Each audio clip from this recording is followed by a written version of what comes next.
Welcome to the Blue Collar Nation podcast, the podcast dedicated to making the lives of home service professionals better. Now join Eric and Larry to talk about all things home service. Yeah, everybody, thank you for coming. Appreciate that you taking a time out of your day. We won't keep this too long. We usually go 15, 20 minutes or so every Tuesday. And today I want to talk about our technicians, especially our field technicians.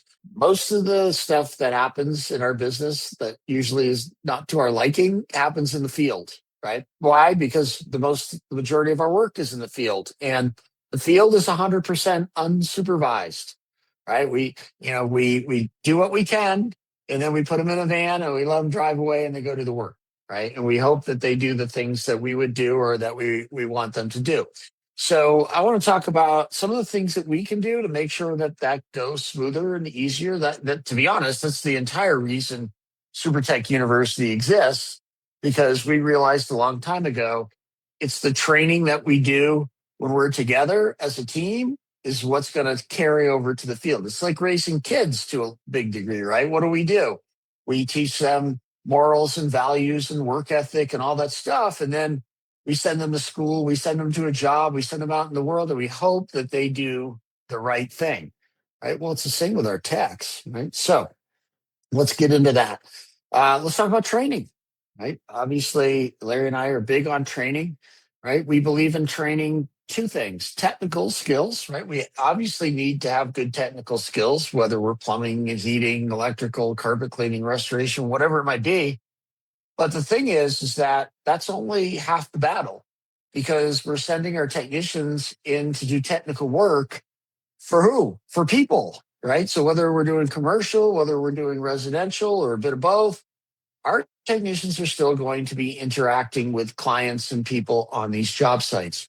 And to be honest, one of the things that Larry and I learned really early on was our technicians, and I think probably all of us feel this way, once we get to know them, they like doing the technical work. That's easy, right? They feel comfortable.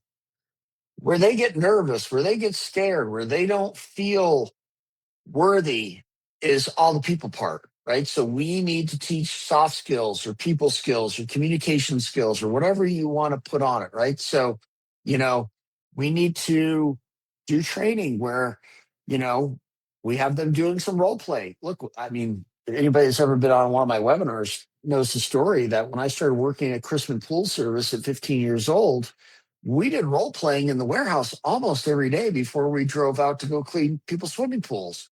Why? Because our owner understood that people were going to walk out of their house and come talk to the kid who's cleaning the pool. He wanted to make sure that we are doing the right things and saying the right things to make him and his company look good, right? He believed in that. Hell, I was in that job in 1983. Right? We were teaching this stuff 45 years ago almost, right? And the thing is, we need to make sure that we continue to do that on a daily or at least weekly basis, right? So what do? One of the things we're going to do is we're going to role play. We're going to talk about our mission and our values and our purpose at our company. Larry and I do that every single Monday at SuperTech. Christy can attest to that.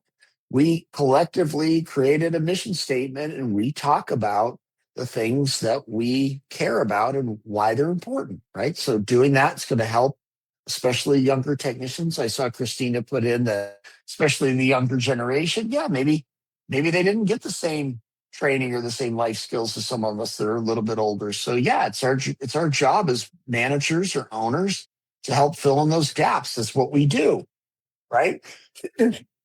I'm a systems person. I'm going to create scripts and scenarios for my role play.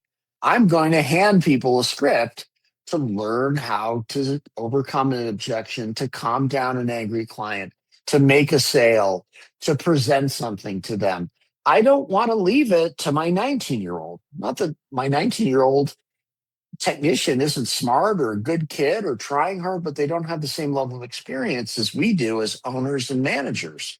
So we have to help them along, right? I had the good fortune of working at Chrisman Pool Service.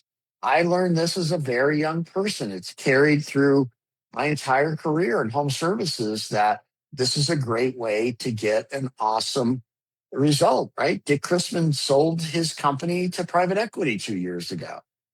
That entire company was built on people skills, right? You can charge more when you have great people skills for your technicians, right? And look, Larry and I laugh about this. We have a friend who we were talking to him about people skills, soft skills. And he said, yeah, I trained that. I brought a guy in one day and they spent 8 hours teaching the guys how to do this. And my guys are all good. Right? Anybody knows, especially a young technician, are they going to pay attention for 8 hours to some guru going on about what their people skills should be? No, it doesn't work that way. It's not that easy, right? It's better to train a little bit at a time. So, look, my thing is if you can do it every day for 5 minutes or 10 minutes, that's the best, right? Because now they're seeing how important it is. If you can do it once a week or twice a week, perfect. It's better than don't do one day a year. Don't do one day every 5 years. They won't remember. Not only that, you're probably turning people over. So the new guys don't have that training. That's why we have to consistently train that stuff all the time, right? And look, hope is not a training program. We can't put them in a van and hope that they know what to do. They don't know what to do. I guarantee you that. We have to create a system for telling them what to say, telling them how to say it, telling them when to say it. And if we can teach them that system that we've created over and over, we're going to get a much more precise experience that probably us as owners or managers would give in our other staff, right? The next thing is our management style. How are we managing this? Right? Are we making it misery and it feels like prison and they feel like they're getting in trouble all the time because they don't know how to communicate? No, we want to coach, right? Christina mentioned the younger generation. All the data shows Gen Z, which is 28 years old and younger, they want a coach, not a cop. They don't want us policing them. They want us helping them. They want us teaching them what to do. They desire that. If we can do that, what does that do? That builds social capital with them. They're going to like us more because we're investing in them more. So they're probably apt to stay longer. And they're probably more apt to actually do what we ask them to do because they feel like we're helping them get better. Right? We forget that sometimes. We're in this thing like, I got to get efficiency. I got to get going. I got to make money. Yeah, we got to do all those things. But guess what? If we're not doing all this training, we're probably losing money and losing time and losing clients and on this hamster wheel of trying to figure this out or fix this, right? Larry used to run around with a fireman's outfit at trade shows and walk up to people and say, hey, do you put out fires all day? And they'd say, yeah, right? We don't want to do that. We want to be proactive and do the training at the shop, even if it takes a little longer, right? Larry used to drive Larry crazy when I do the training in the morning. But the thing is, slow is smooth and smooth is fast. If I slow down a little bit in the morning, get everybody trained up to do the right thing, we speed up as the day goes on because we don't have the callbacks and the problems and the issues, right? So coach, don't cop, right? We don't need to coddle the next generation. We need to coach them, right? One 10-minute meeting a week is better than none. Try that. If you can't do every day, I get it, but at least do something every week, right? That leads us to our next thing, the tech stuff and the equipment. How are we going to expect our team to do a good job and engage in our company if all of our tools are old and broken down and they're constantly have to fix them on the fly and everything looks junky and they take no pride of ownership because we're not taking pride of ownership? Look, I get it. Larry and I have been there. When we were growing fast, we didn't always have the cash flow to get all the latest, greatest stuff or to fix things up. And in the end, that doesn't help us, right? So, broken tools and old trucks don't tell a technician that they matter, right? It's like, just go make me money, right? So we need to do that. We need to have systems in place for them, right? Standard operating procedures. Look, I spent almost every single night of the week for 2 hours a night, well after everybody had gone home for the day, building systems and learning how to implement them. And that would have taken me now, instead of 2 years, 3 or 4 months, because we have AI, we have Trainual, we have Trello, we have Loom videos. There's so many things that all of us can be doing to build these standard operating procedures and then have it in a place like and look, I'm big guys on I want video training for my technicians. Most technicians learn by seeing, and they're visual learners. I am handing them uh, like a 3-inch 3-ring binder full of systems that they're just going to throw behind the seat of their van is never going to get us where we want to go. Right. Yeah. The binder thing doesn't work. Right. So put the standard operating procedures and ideally the checklists and all that other stuff on their phone. Right. They need, or an iPad. They need a place digitally to be able to find that. Also, Generation Z doesn't like pencil and paper or pen and paper. They're not into it, right? To them, that's old school. They want it digital. Right? I agree with that. I'm kind of a pen and paper person, but I think if I'm in the field, having it on my phone or an iPad is much more effective, right? The other thing for us is systems set us free, right? I don't have to be involved in every single thing if I can build out enough systems that the people can do the majority of their job without me. Right? I don't want to be involved in every single job and every single technician and every single thing. That's not why I started a business. And even when I was a manager, like, how am I supposed to manage 10 or 15 trucks with, 10 to 20 technicians if everybody's having to call me for everything? And that's just no way to live. And it's not a great way to make money either, right? So, figure out what systems you need for your technicians, because it also makes them happier. It allows them to feel like they can do it on their own and they're doing it the way you said. And then one more thing I'd like to say about systems real quick is systems are the safety net for the tech, right? I mean, they might bucket when you talk about doing it a certain way, but it's also more fair to them, because if you show up at a job and start complaining and they said, well, I just literally did the system that you told me to do exactly how you told me to do it.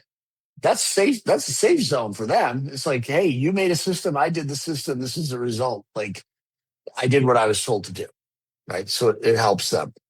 And it also allows them to get the answers fast in the field. They don't have to wait for me or Larry or Christy or somebody to call them back.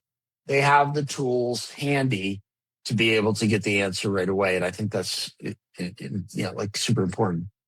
And lastly, before we go, I think putting a ribbon on this, I've been doing a bunch of research about this, guys, lately. It's like, retention of especially field technicians, because they're becoming more and more scarce all the time, is the biggest profit lever that we can pull, right? If we can keep our people around, if we can keep them happy, they don't leave us and go to a different industry or a different company, we're going to do better, right? Because putting ads out, doing interviews, onboarding, training a new person is super expensive. I mean, depending on the role and how long they've been around, that could be anywhere from $10,000 to $30,000. In the restoration industry, new technician costs the company about $31,000 every time it turns over, right?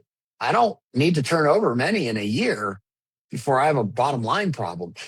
So the thing that we can do is do all the training, do all the investing, have the systems, have the trucks looking decent, all of that stuff. All of those things are retention tools for younger staff, right? I'm saying younger because people like me or Larry, we're not coming to your company to become a HVAC tech or a plumber or a carpet cleaner, right? We're past that. We've done that. We're too old. We've aged out, right? So who's coming? Mostly people under 30. Well, the things that we're talking about today are the things that they value. So if I want to win, right, I'm all about winning. If I want to win, then I have to, yes, I need to get what I need to be successful, but I also need to get them what they need to want to stick around, because that's what will make me successful in the end. Right. So, what are the things that we can do to increase their happiness or the retention? Number one, spend a little bit of time with them, right? The coaching, the social capital, get them to feel important. Make sure that they understand that their job is important. They're not just a tech. I used to hate when I'd go ring a doorbell and somebody be on the phone and they'd answer it and they'd be like, "Oh, hold on, Susie, it's just the carpet cleaner." That would make me want to like explode, right? I'm like, just the carpet cleaner? I'm a professional textile technician, right? I'm not just a carpet cleaner or a restoration tech or whatever, right? We need to show them a career path, right? You can go from apprentice, and then to get to technician, you have to do these things. And to get from lead technician, you have to be able to do these things. And then to crew chief here, right? We can't just say, "Oh, there's nowhere for you to go," right? Break the job into little pieces and little steps so that they have something to shoot for. That's look, all of us, whether we actually take action or not is different. But most people want to move up in life. At least provide them the roadmap for doing it, and it's on them to do it, whether they do it or not, right? My big thing, recognize wins out loud, right? If people are doing well, announce it in the morning meeting in front of their peers, feels good to them, gives them a sense of accomplishment, super important, right? And then, share those 5-star reviews. Larry and I used to spiff the reviews. If they got a 5-star review on Yelp or Google, we'd give them a little spiff. And if they got their name in it, we'd up that spiff and make it a little more because it meant they really connected with the client. Right? It made them feel good, right? Obviously, we need to pay them a decent wage, but pay's not everything. All the things that we talked about are all a sense of currency to people, right? The recognition, the caring about them, and all that. And look, lastly, I think we do a poor job, most of us, speaking to myself too. We don't review them formally often enough. We just tell them stuff at the tailgate of the van or the truck or on the fly, and it doesn't feel like a real meeting, right? I developed a quick review sheet so that I could literally do a quick review in 10 minutes or less. I mean, I used to roll up to restoration jobs and just pull one after the next guy out and do their review on the tailgate of my truck. Why do I do that? Because if I review them every month quickly, I can explain the things that I need them to help work on, right? So they're never getting way off base, right? Most of us don't review often enough, and our technicians are getting way off base. And by the time they're way out in left field, we're like, that guy sucks or she sucks. That's not the case. Kind of we sucked because we weren't consistently meeting with them to explain these are the expectations, these are the things you need to do, these are the places where I need you to improve. How can I help you get better? Right? So if I can do that, I'm going to keep people longer. Look, stability in our workforce is one of the best ways to grow. Once Larry and I figured out how to keep the people in the building, then we could start growing our business. When we had super high turnover, almost all of our time, energy, effort, and to be honest, money went to getting the next round of people and training them and all that, and then they'd leave. So, real quick before we finish, some of the things that we can do to make sure that we're winning on the technician front and keeping them happy. Some sort of training, at least a couple days a week, 10 minutes. Look, if you can do every day, I mean, that's why we invented Super Tech, right? You got a lesson coming from me every single day that they can watch and you can have a quick conversation about. I would say a one-to-one formal quick review once a month, right? It'll take you a few minutes. Make sure your truck and your tools and all that stuff are in decent working order, and create systems so that they don't have to read your mind all the time. Those are the big four. Thank you for listening to the Blue Collar Nation podcast. For more information about Eric and Larry and SuperTech University, please visit us at supertechu.com. That is supertechu.com.